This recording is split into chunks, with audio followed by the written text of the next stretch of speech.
किसी को यूं बगैर बताए चले आना ठीक है? बच्चे हो क्या तुम? बारान,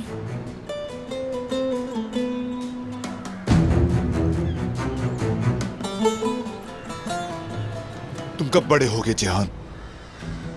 कब इस तरह बगैर सोचे समझे काम करना छोड़ोगे तुम? हाँ, बताओ कब?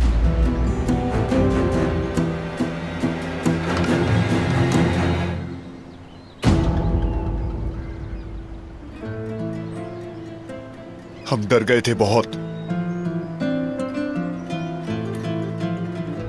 आप लोगों ने कैसे ढूंढा मुझे?